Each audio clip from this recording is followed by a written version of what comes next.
Hello, DG Lovelies.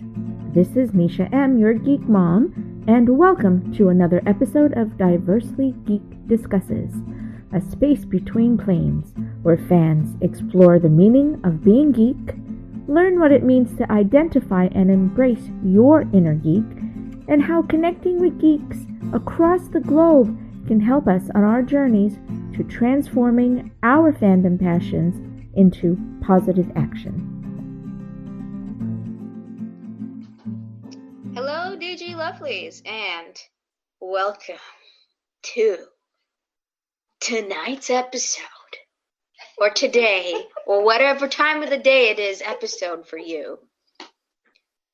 Today, I'm talking like this in anticipation of Rise of Skywalker. Da, da, da, da. Da, da, da, da. Okay. Da, da, da, da, da. Okay. Cue music.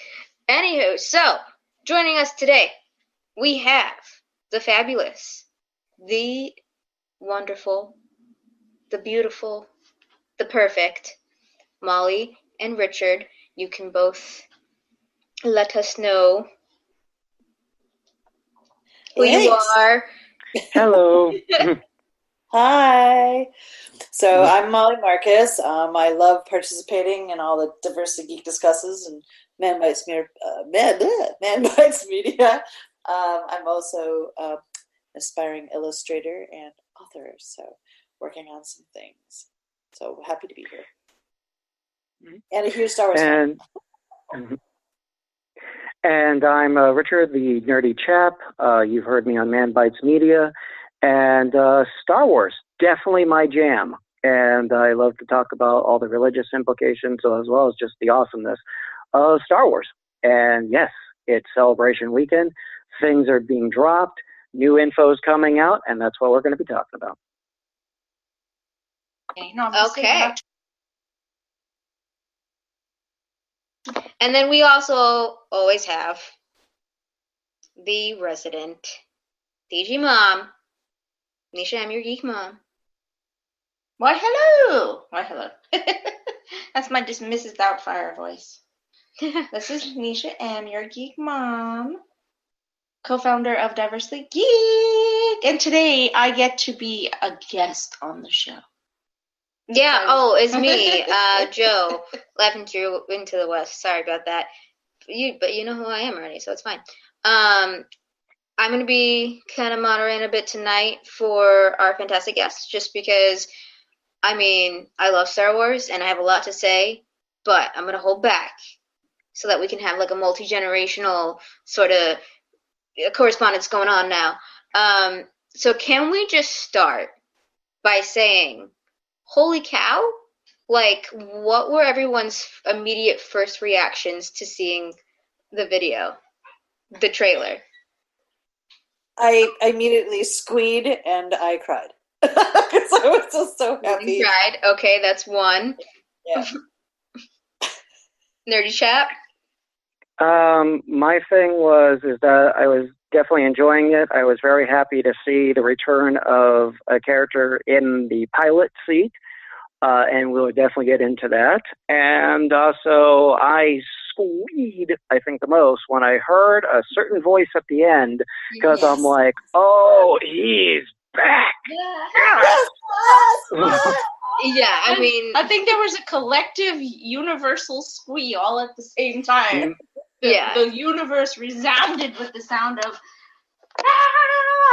So that's what I mean. Like, what was your actual physical, audible reaction? So I gasped. I actually gasped at work. Someone at work asked me if I was okay.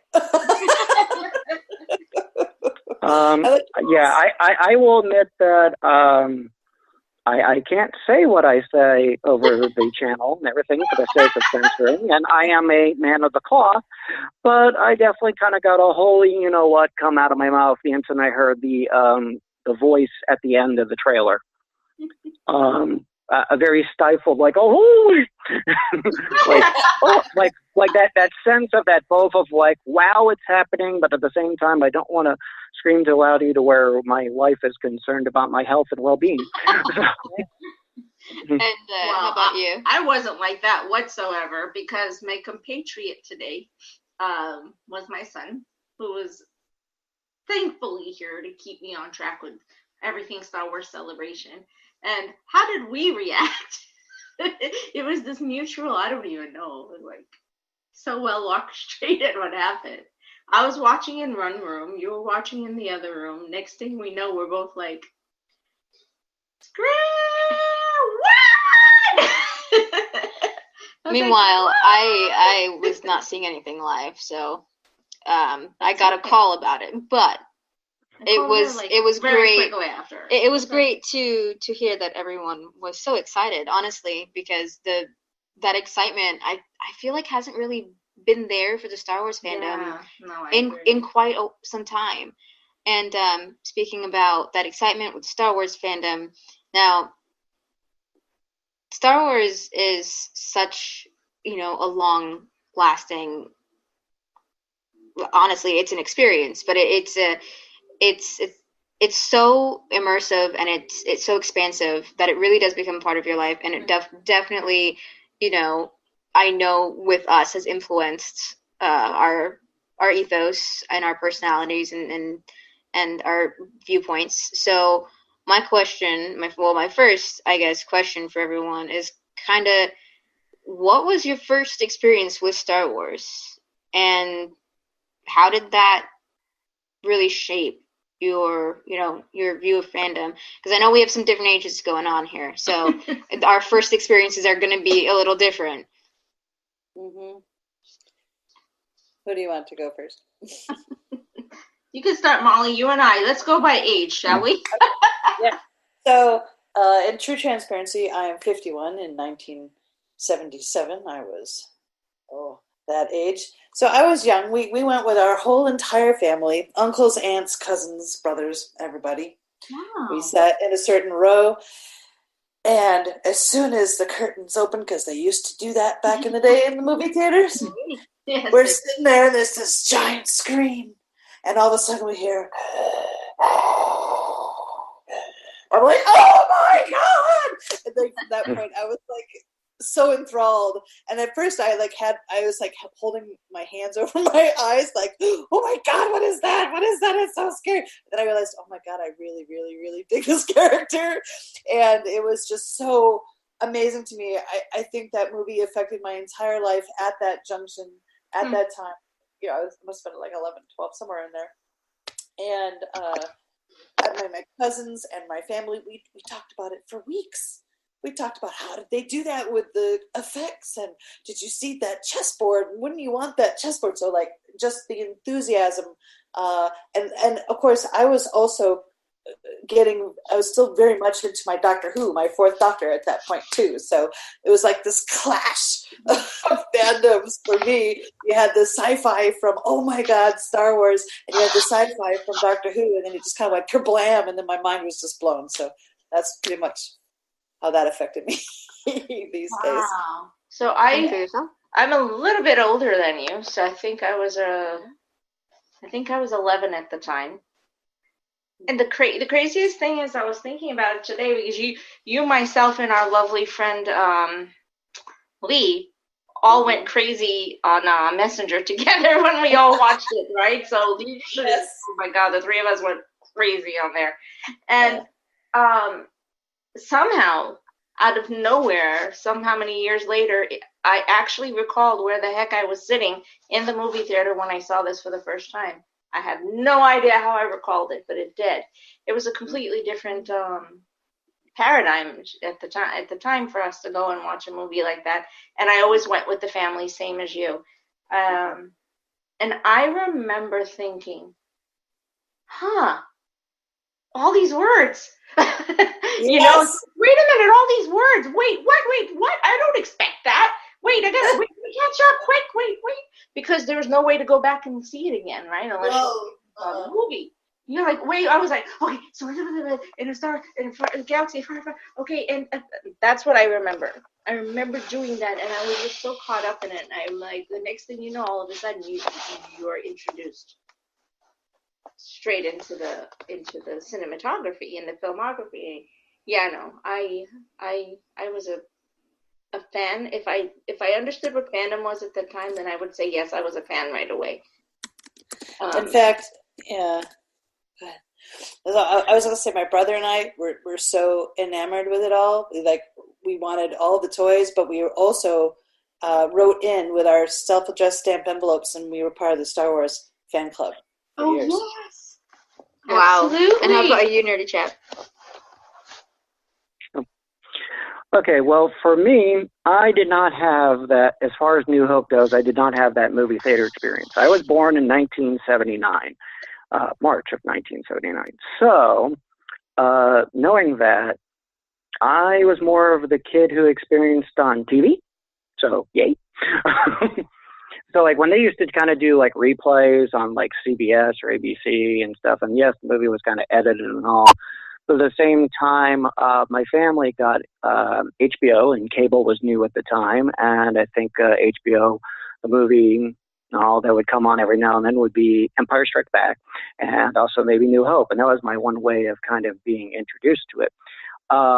When I was a kid, now my brother was around the age to where he could see Empire Strikes Back as his first movie that came out in the theater for him. So because of my brother, and he's older than me, we already had Star Wars toys. So we technically already had those Star Wars toys, those Kenner toys that you may remember. I was playing with them. My brother did have a Millennium Falcon. We had some X-Wings. I remember growing up with that. So my little way of getting into Star Wars kind of like, just think of basically how you started out as a kid, for those who've had this experience, where I didn't understand, Darth Vader this, and oh my gosh, it's his father, wow, shocker, shocker, shocker, and all that. I was more of, lightsabers are cool, and I want to pilot X-Wings, that looks neat. But from that point, the first movie I ever got to see in the movie theater was Return of the Jedi. And that had a definite impact on my life. And I would say over time, as I kind of got to more understand the religious aspect, I would say that I eventually wanted to be a Jedi myself in my life, and the closest I got to it is by being a minister. So I still refer to people as Jedi Padawans and things like that. Oh, that's so awesome. Yeah, like, or Skywalker. I say to my nephew and all at times, patient Skywalker, when he wants to run off somewhere or something. Yeah. Yeah, I always tell my mentees, I'm always like, yes, young Padawan, you'll learn soon. I do that. I know. I'll be like, this one is strong with the Force. For myself and my brother, we're obviously younger generation. So it's a bit different because we didn't have the in-theater experience. Not with the first few. With the first set. Apparently, I had to ask because I don't remember. I was born in the 90s. We had the special. I know what the special edition VHS box looks like because I remember thinking it was the coolest thing because the design honestly was beautiful. But yeah, apparently we watched that, and then you did. Do you remember, actually seeing this the trilogy for the first time? I can't tell you the exact date that I saw it, but I do remember that I watched it at home, and I obviously fell in love with it from the beginning. What's not to love about space battles and heroes and heroine, princess and rogues and all this. The first theater experience was with the Phantom Menace. And then that's when I was introduced to Qui-Gon, who is my favorite Jedi, and yep, it was a good theater experience. The surround sound, of course, it deeply immerses you and just makes you feel that you're there in this universe. So for me, I only actually remember seeing Revenge of the Sith in theaters for the first time because it was my first midnight viewing. But I do remember you fell in love with Qui-Gon, and you were so upset that he died. Oh. He was so upset. Oh. So, but you know what's funny with the whole New Hope naming, right? Because when we saw Star Wars, it was just Star Wars. Yep. And then for the longest time, we thought, oh, that was the first 3 movies, right? Oh, no. They were the 4, 5, 6. So when the first 3 came out, the prequels is what I call them. And that's still so unheard of. Like, no one does that. George is so funny. Yeah. So, by the way, Joe, our host, can you introduce that strange voice so that people at home can know who that was? No, we're just gonna go with that's like the Vader voice you just hear in the background. That's the Bentu talking. Speaking of the 4th Doctor, what? Sorry. Actually, it was Tom Baker. Okay. So I don't think we have Tom Baker on the line. So who is that again? that's my brother, and that's Neisha, I'm your geek mom's son. Since we're a fun little family here, that's Satish. He is a lot of the reasons and why we get into fandoms the way we do, because he was a kid growing up in the 90s, and I just did everything he did. And then we just did anything that our parents introduced us to. But then we were kids, and then we got into things, and then it was always a back and forth. But yeah, no, it's really funny because I know like the original trilogy, everyone growing up with that more so had like the toys, and for us, we had the video games. Yeah. Like we grew up with the video games, and I mean the books. Obviously, I remember that. And putting all of that knowledge together now, Rise of Skywalker. What are we even thinking? Okay, I know the one like burning thing on all of our minds, Palpatine. Oh God, yes. Yay, Palpatine. I mean, we can start at the beginning. I know that we can start at the beginning, but it's the burning thing on all of our minds. Like the beginning actually leaps and hops and skips straight into the end. I mean, it's so beautifully fluid. So what I would like to know is when we watched it, if each of you could give me your first immediate Well, yeah, I have a really cool first little thing. So you know how she's breathing in the beginning, right? Yeah. It's just a running breath, but she's breathing. Do you remember the last time we heard breathing? Who was breathing? Oh. Anakin Skywalker, Vader. Yep. That's right. I didn't even catch that. Right. Yeah. And then the other cool thing is the camera, of course, pans with the words, to the lightsaber, to the Death Star that's rotting on the planet, all kinds of things. I mean, there's so many Easter eggs. I just kept watching it and rewatching it because each time you watch it, other little piece comes up, and then I knew you're gonna have to watch it. And then in the pilot are those gloves. Now I don't know if they're I don't know if they're Kylo's gloves or someone else's gloves. Okay, we have so many different. Okay, Thank you fine. So much for we're starting back at the beginning then. Okay, that's an amazing parallel. That is fantastic. And then going into immediately seeing Rey. Okay, so the biggest thing I'm hearing is people like, oh, well, are they going to go for the obvious, aside from Palpatine, are they going to go for the obvious making Rey a Skywalker? I have no problem with that. I have no qualm. For you, those of you who actually read, the books and know the lore and know what the alternative non-canon storylines are, like, how are you, like, what are you thinking about the Skywalker? The title, it's Rise of Skywalker. So are we thinking Rey?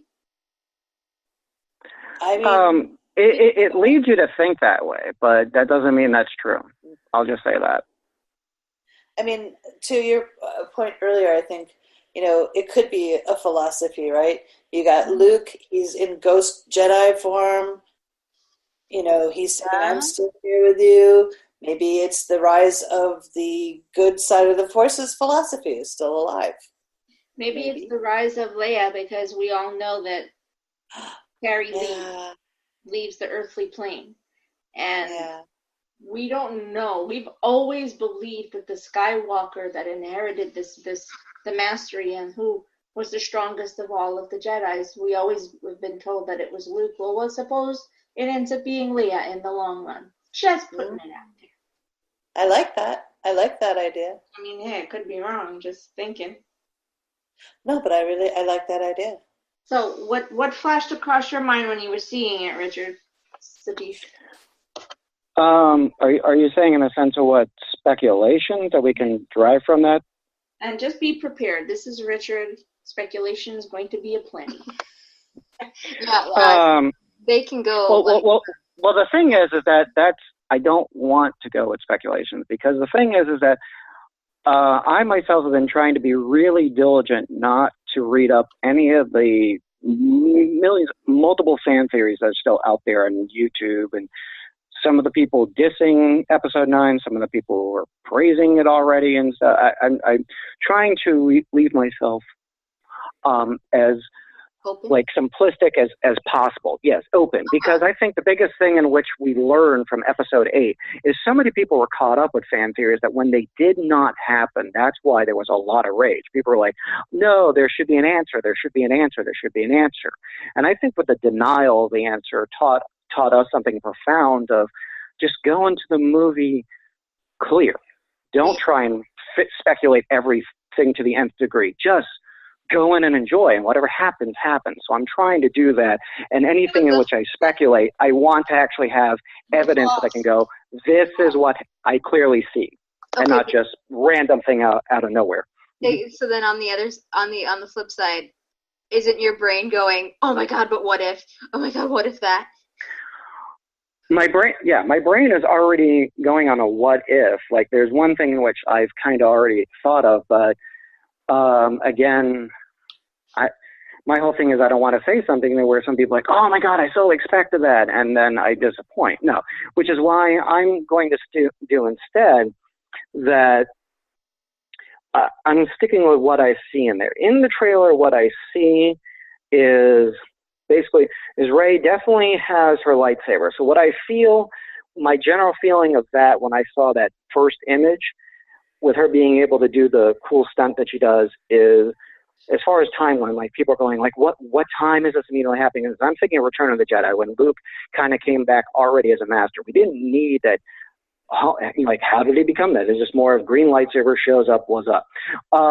So I kind of have that same feeling about Rey, that Rey has trained enough to be stronger. Everyone is at a point now to where they're definitely being engaged to a fight. And apparently, since JJ mentioned during the panel that they're up against a great darkness, that's going to be Palpatine.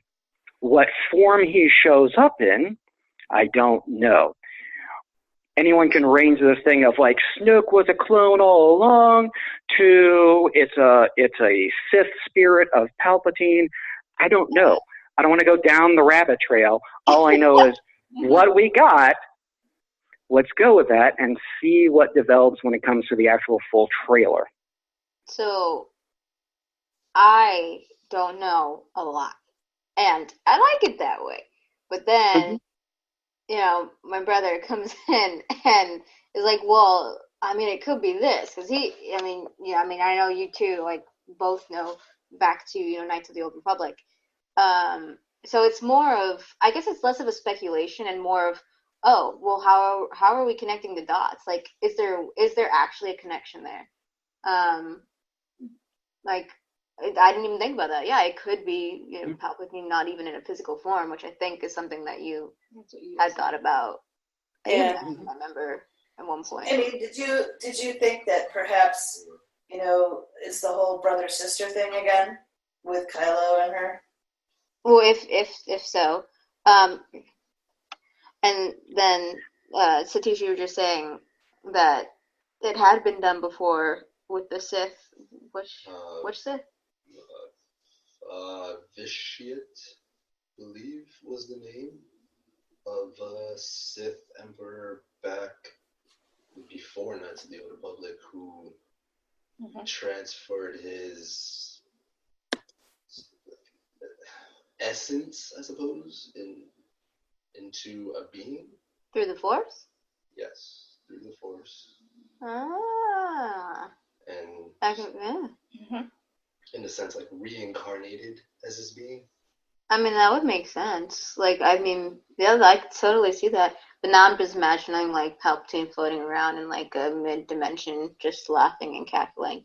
Well, the closest we've seen to a Sith spirit in canon is Star Wars: The Clone Wars, when you had Darth Bane show up during the Yoda mission experience thing, where there was an encounter with Darth Bane, and so you have an in-canon experience of Sith spirit. Mm-hmm. So that's why I'm saying, like, we don't know which form he's going to show up in. All we know is he's going to exist in some way. That we know he's going to be, but I do very much agree with you. It could be very many possibilities, and it is a deep rabbit hole to go down. We could be here for hours speculating about it. But now I have to watch that again. Yeah. Well, the one theory. Let me bring up this one theory. The one theory I will say that seems to hold true was the one theory I spent some time a little bit, and that was. There was a fan theory thing called ring theory, saying about how the poem of Star Wars, how it all connects. So my thinking was the way before Episode 9 even came out, I remember saying a lot of times to friends that after kind of like Force Awakens came out, and this is as early as that, Force Awakens, as I said, it seems like Force Awakens might be the middle. We are introduced into the conflict that was created by Rey and Kylo having that literal divide that happens between them and the screen. There is a definite division. That is the conflict. 8 was going back to the past. How did we get to this conflict? Which is we got to see some scenes of the past. And I said 9 is going to resolve that. We're going to be at a resolution. And it definitely seems we've gone that way. If you're looking at pattern of rising and falling, the First Order hit its ultimate peak when Starkiller Base blew up the New Republic. That was like the epitome of the victory of the First Order. And the beginning of the end happened near the end of Last Jedi when Luke had that confrontation when he said, when Kylo was saying, this is the end of everything, and he's like, no, the battle has just begun. The rebellion is just beginning. That whole thing when he was saying, and the quote's gone out of my head. I know there's Star Wars fans who are quoting it right now if they're listening. But when they're listening to that, they're like, it's this. But the whole thing of that new beginning, I clearly saw the First Order has already hit their point of descent. Now it's time for the rise of the Resistance. The Resistance should be coming back. What is the name of Disney Park's new ride that's supposed to take place in between Episode 8 and 9? Rise of the Resistance. What is the title of Episode 9? Rise of Skywalker. So we're definitely seeing a sunrise. What that's going to look like completely? Not gonna lie. Why do you think? I think one of the reasons. Okay, I can't speculate too much on this, but like parks wise, there's the parks weren't supposed to open until actually fall, but they were both pushed up to summer. And I think that's because they decided to release as much as they did with Star Wars Celebration. And Star Wars Celebration actually always does do a panel with the park, so I'm interested to see how they're going to tie that in, because it's supposed to be kind of timeless, but there are going to be factors of, okay, no, this is definitely a certain period. And if you look it up online, it's public, but like the clothing and some of the details definitely make it seem like it's post current trilogy, in my opinion. Which is why I think they're also keeping Star Tours still separate in a way, because Star Tours is still going to have like all those different simulations. I know it's kind of off topic, but okay, so the breathing, amazing parallel. I do want to. Well, I want to add this too for anyone who's asking this question, who's listening at home, and that question is, well, I thought the resistance is just left to that small band of group, that small band that was left by episode 8. Where's this army going to come from? Well, I'll give you 2 answers. 1, Black Squadron, based on the Marvel comic book following with Poe Dameron. Snap Wexley and the Black Squadron crew were already on different planets trying to recruit people for the resistance during the time of in between 7 and 8. I want to immediately after 7 and going into 8. Series. Mm-hmm. The current series. So, that was And the current animated series right now, Resistance, I think. And I was going to bring that up as well, as you also have the group that's on the Colossus that could be tying into that somehow. So you can say these little scattered bands that we don't know about are forming the resistance that's going to rise. Well, didn't we see some amount of peakage of that in Rogue One too? Mm-hmm. Mm-hmm. Yeah, well, Rogue One was pre New Hope. I know it was pre New Hope, but the whole idea of the resistance and the rebellion, I mean, it's an ongoing theme. You have to have, just like this, it's like an allegory, just like you always say, but you have light and dark, right? So, I mean, you always are going to have both for balance, because the Force is balance. There's always balance in the Force, regardless. Yeah. Well, in the long run, the Force and it all existed as one. They were not actually separate in the beginning. Right. So right. That's why there's a balance. Yeah. And that is why there's balance. Why there had to be afterwards. Why there was always a Lord and a Padawan and a student. So the question is that balance is completely gone at this point. We don't actually have that. So did we have that? Well, we don't. We didn't even really truly have it in Jedi, because in the long run, or you could speak to that, Satish, if you want to. But my theory is that there was some what we see of Yoda with his ascension and then Luke's ascension is that maybe that they've gotten to that place. Can I just say real quick, of all the movies to have a single movie about a character, why was it not Yoda? Oh. I know Obi-Wan, amazing, yes, but we've also seen a lot of Obi's life. I want to know about Yoda. I know nothing about Yoda. I just thought about that and I was like, what? Or even, I know Mace, of course, but Yoda is so expansive to the entire Star Wars universe. But sorry, off track.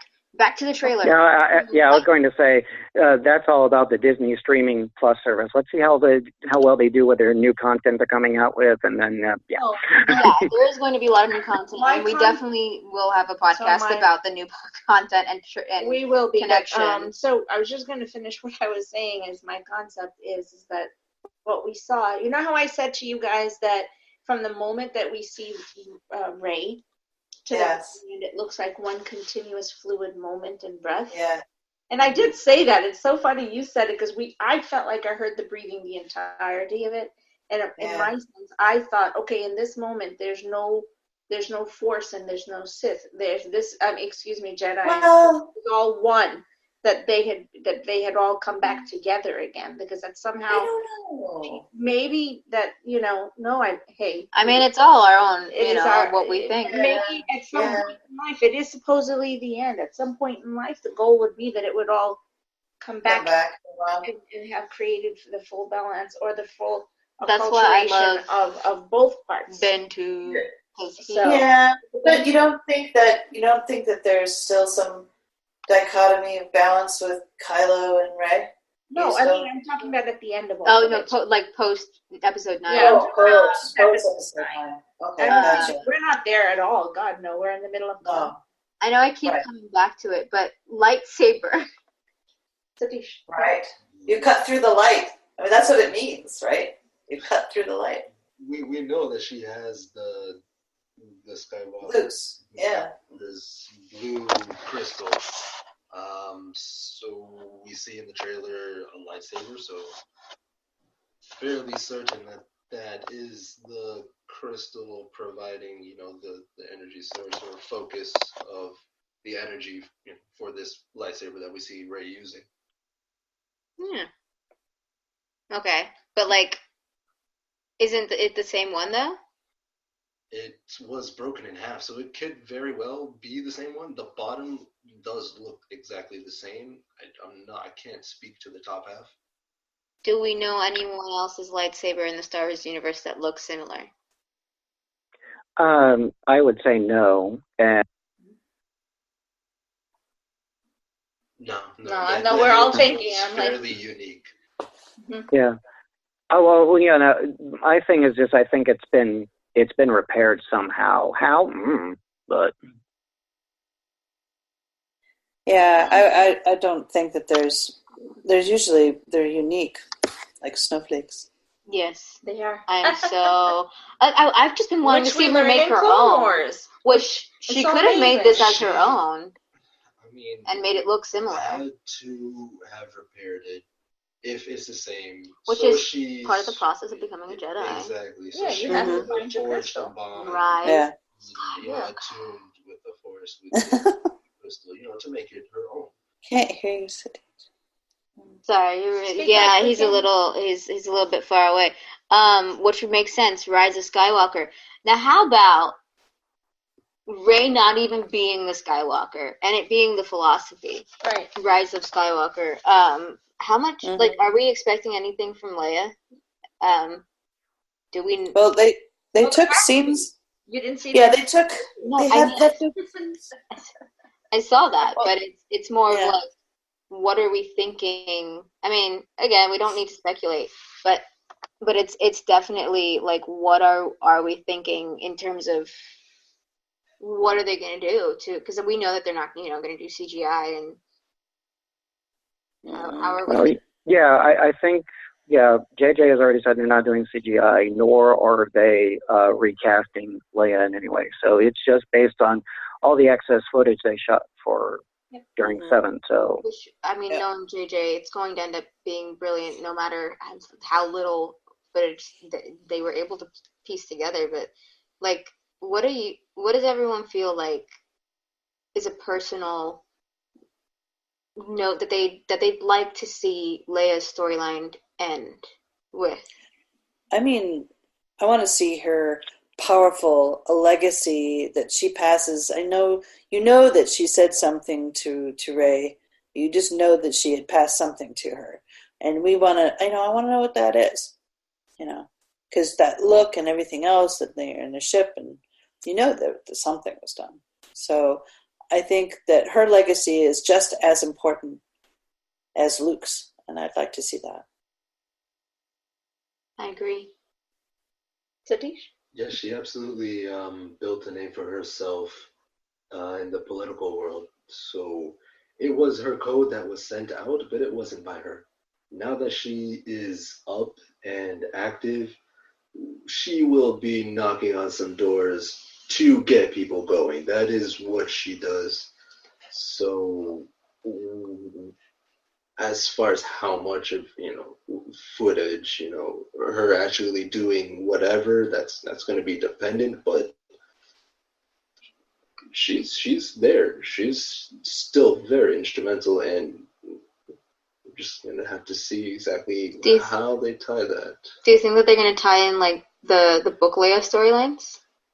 Maybe to like close that up, because I know it was a lot more in depth of the political spectrum and how she was involved. Well, because we haven't really gotten a glimpse into the political structure of the current like Star Wars universe, what it's like. You mean in this trilogy? No, we don't.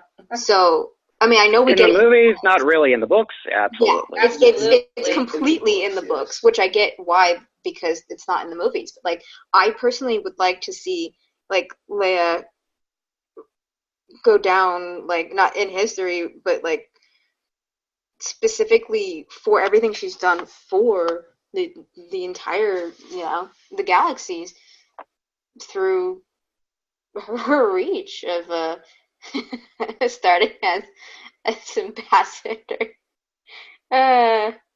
Like think back to the first scene with her in A New Hope. Like, yeah. But then, like, it's hilarious if you watch Rogue One into A New Hope, and it's like Vader literally sees her ship, and she's like, I don't know what you're talking about. I'm just an ambassador on a trip to, like, from Alderaan, like, leading straight into a peaceful mission. exactly. Yeah. Even though he just saw her ship, like, leading straight into Rogue One. You're like, okay. I would like to see that level of confidence and sass as like a lasting legacy for her. She was uncharacteristically what is the word? Mellow. Because I mean, us knowing the legacy of Leia throughout the Clone Wars, and with Rebels, yeah. Rebels. With Rebels, my God, a 14, 15-year-old, and the confidence yeah. and the aplomb that she had in any given moment to pull all the plots together and to act. I know that's going to happen. I know that's going to happen. I see that. JJ will figure out a way to make that happen. But I also am very, very strongly feeling like the Rise of Skywalker has to do with what I said at the beginning. I think it has philosophy. It's the philosophy, and I believe that it has something to do with her. And I almost somehow or the other, the first thing I felt when I said it is, okay, I feel like this is an homage to her. Is Kylo even considered a Skywalker? I mean, because I know he's Leia's son, he's but a Solo. He's technically Ben Solo. Yeah, he has Ben Solo. He's got the family blood in him, but that's about it. But he's not Skywalker name.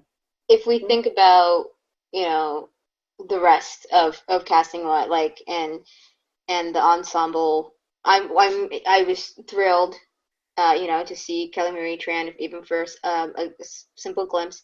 I'm just intrigued to see how the rest of the Resistance really does, well, rise, quote unquote. But, like, can we also really quickly, Lando? Oh my God, yes. Woo! That was some CG. Calrissian? That was some CG. And there's a new character, guys. Woo! Like, that was so cool. A comeback. That was so cool. And a new little droid too. It's awfully cute. Oh, isn't it so cute? I was thrilled. He was thrilled. Do you know, for the past how many years, he's been playing down? He's like, well, they didn't ask me to come back. Like, now I don't know if now none of us will ever know if he was like, if he was just joshing us. Yeah, or if because of that they brought him back. Like, we will never know. But I'm thrilled, and especially to see that I always forget how to say his name, but like Chewbacca and Lando and Sia. No, Junus, the new one. Junus, yeah, I don't want to say his name wrong. But yeah, to see that partnership back in action. That'll be really beautiful, honestly. So I'm curious to know, real quick as we wrap up, what is each of you? So I'm going to start from this side because we didn't hear as much from you guys here. When you watched the trailer, I think you guys already heard my take on this. What did you think from watching the trailer your first, second, or third time? What was your flash of this? Oh my God, this is what I think this movie is going to bring to us. What and why? Like, you could just give us a real good kick about that. You want to start out, Satish? Right. No, Joe? I know it's a lot. I was gonna say, I was actually really quick, simple. I haven't even watched the full trailer. I'm admitting that on a podcast about the trailer, because I do my best to hold off as long as I can on the full experience. What I got from this was the excitement and the fact it was it revivified it was like a revitalization to the fandom. It was hope, I think, I kept saying, my gosh, it's restored our faith, like a lot of our faith back into what we feel at our core is true to Star Wars, and I think it's just hope. I know we have to wrap up, so if you, Molly or Nerdy Chap, would like to answer that, you're more than welcome to. But I know with the trailer we still have lots of different points, and so many points of speculation again. But like hearing that cackle, thoughts, feelings, what went through your head? Well, actually, what's interesting for me, I flashed back to when she fell down the hole, and she immediately went dark. It was like, boom, she was in the dark stuff. So I'm curious to see if she'll be swayed or not. If she will stay on the light side of the Force or the dark side of the Force. Or if she, like Neisha's theory, brings it all back into one. So I'm very curious to see what happens for this saga. All I can say is, as far as hearing Palpatine's voice, I squeed because I just thought, yes, Mr. Backup Plan is back, because it's very fitting that if you spend the time to not only watch the movies but even read the books to see how much especially a lot of the books that go into Palpatine's character, how much Palpatine has backup plan upon backup plan, even in Clone Wars and all, that the way he guides things and stuff, to just be like, okay, he died. Was that it? You read in the Aftermath book, he came up with the plan called the contingency to at least keep the Empire alive, and that's what became the First Order. So the fact that he's back shows you he had a backup plan, even in the sense of, in case I die, do this. I mean, I guess it essentially has, because he really did. I mean, and he's who turned Anakin into Darth Vader, and that's what Kylo's literally idolizing. So I guess it is Palpatine the whole time. And do you think it's Palpatine that's been maybe a little bit invasive into Kylo's head at the end of the day, not Snoke? Yeah, I think so. I think Snoke was actually Palpatine. Because if you listen to Snoke's lines, they sounded awfully like Palpatine. A lot of it. I mean, I know that was one of the biggest theories, was that he was a clone, and because well, even the zapping, he even zapped. My biggest theory for a long time is, even though Disney kept swearing up and down, left and right, that Snoke wasn't a clone, I did wonder if he was a botch clone that seemed to survive. Like he was clone 99 from Clone Wars, just the clone 99 version of Palpatine.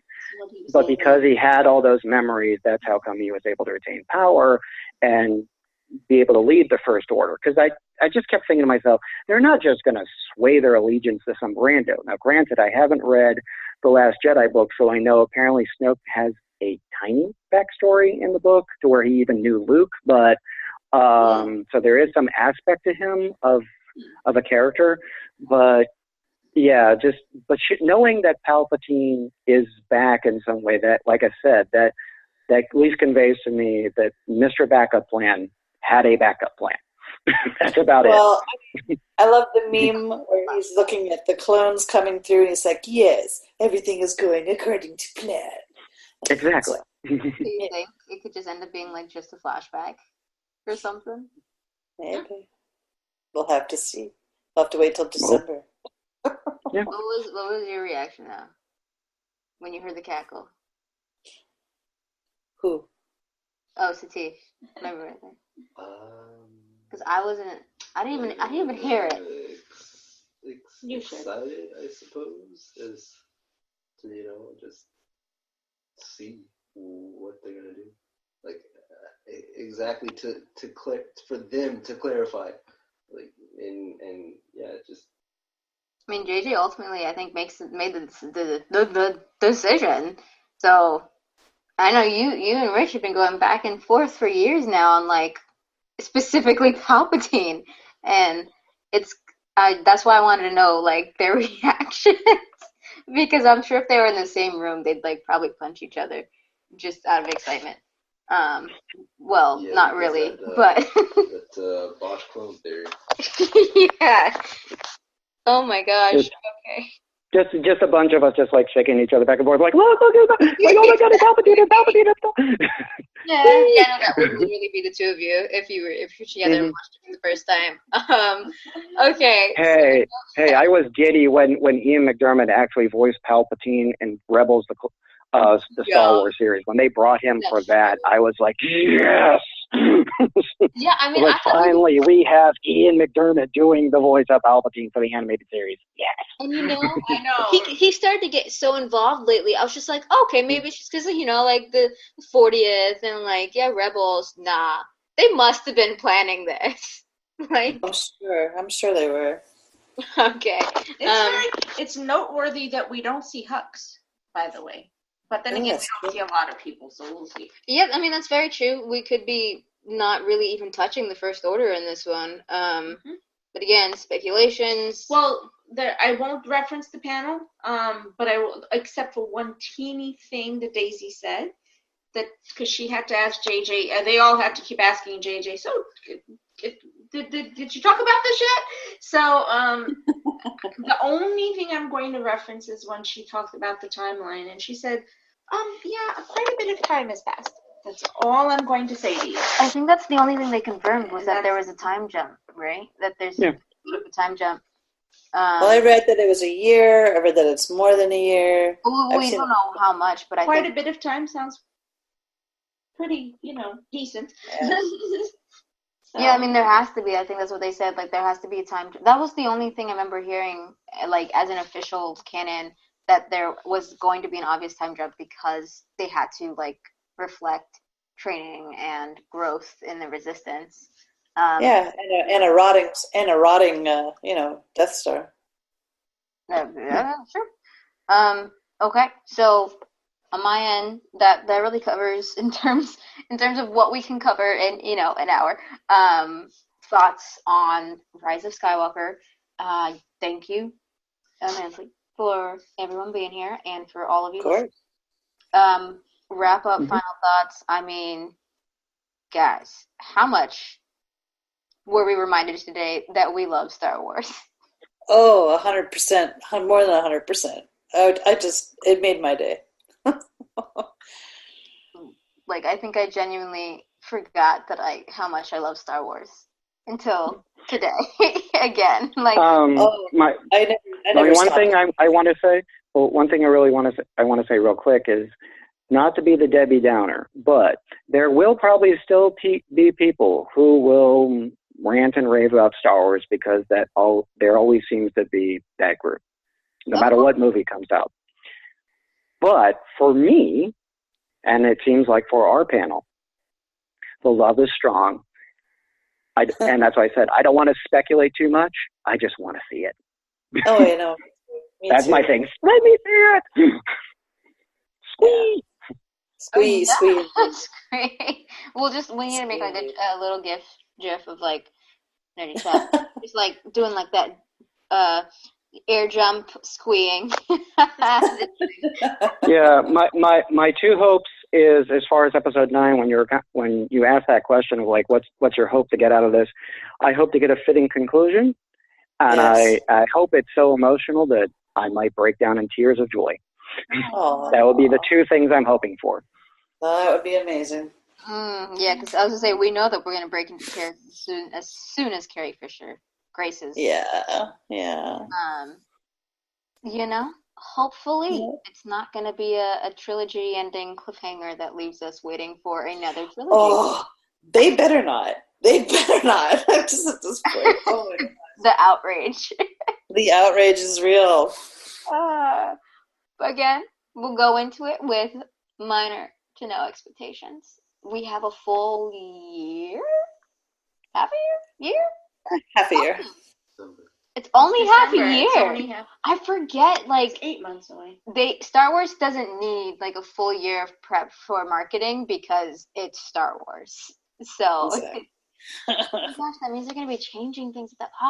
Okay, gosh, there's so much that's going to be happening and moving forward, and we're going to be back the next 2 nights, days with coverage from Star Wars Celebration. So definitely look out for those podcasts if you're, interested in the rest of finding out what's new in the Star Wars universe. Again, thank you so much, Mollee, Nerdy Chap, and Neisha, and your mom, and for the first time, Satish, for joining us. I will close out tonight with a quote from J.J. Abrams that I think really, he summed it up perfectly. It sums up this movie and Star Wars, in my opinion. And that quote is in particular for this movie. And it's actually beautiful. We've passed on all we know. 1,000 generations live in you now, but this is your fight. We'll always be with you. No one's ever really gone. And I just got chills, like when I heard all of that. It's just, okay. Star Wars, we love it. Thank you again. You can find us on the social medias. You know where? Facebook, Twitter, Instagram, Tumblr, lovely sites, YouTube. You can check out our videos, podcasts on all the podcast streaming platforms. Of course, you're listening to us now on one of those. So thank you. Make sure you're subscribed. And definitely be on the lookout for our upcoming Star Wars podcasts as we continue the coverage. And if anyone else wants to list off where we can find you, definitely do that. And sure. Yeah, go ahead. Oh, I was just going to say, as mentioned in the beginning, with you guys on Diversely Geek Discusses and Man Bites Media and Instagram. Same thing, Man Bites Media, as well as also with Diversely Geek Discusses, and a Twitter feed at Chap Nerdy. Thank you so much to all of you, and for Neisha M, your geek mom, that's going to be Neisha M, your geek mom on Twitter, and then obviously on all of our podcasts. So thank you all for joining us for a fantastic, heartwarming, that's the word I was looking for, discussion. And thank you to our viewers and listeners. Well, listeners, because we can't see you. Maybe you can see us somehow. I hope not, but future, Okay, good night. Thank you for listening, or good day. I don't know what time of day it is, so have the day you have. Thank you. Bye.